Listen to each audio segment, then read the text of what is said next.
Hi friends, వర్షాకాలంలో దొరికే ఒక మొక్క కోసం మీ అందరికి చెప్తాను. ఈ మొక్క కోసం కానీ మీరు తెలుసుకోకపోతే మీ అంత దురదృష్టవంతులు ప్రపంచంలో ఇంకెవరూ లేరని అనుకోవాలి.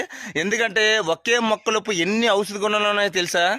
చాలా మంది ఆడపడుచులు నెలసరి ఎక్కువగా అవడం వల్ల పాపం వాళ్ళ ఆరోగ్యం కూడా రోజు రోజుకి అలా క్షీణించిపోతుంది అనమాట. ఆ బాధ పడే వాళ్ళకి మాత్రమే వాళ్ళకి తెలుస్తుంది. ఇంకంతేకాకుండా షుగర్ ఉండే వాళ్ళకి, లివర్ ప్రాబ్లం ఉండే వాళ్ళకి, విష జ్వరాలు ఉండే వాళ్ళకి, ఒళ్ళంతా దురదలు అయ్యే వారికి, అన్నిటికీ మించి ఏంటంటే పచ్చకమ్మలు ఉండే వాళ్ళకి, వీటన్నిటికీ ఒక్కటే మొక్క. ఆ మొక్క మీ అందరు క్లియర్గా చూపిస్తాను. ఎక్కడ స్కిప్ చేయకుండా చివరి వరకు చూడండి.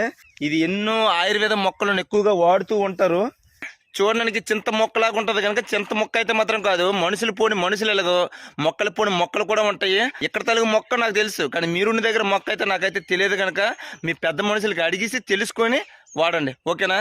ఇదిగో ఇలా ఉన్నాయి కదా, ఇలాగ తిప్పి కొడితే కింద చిన్న చిన్న కాయ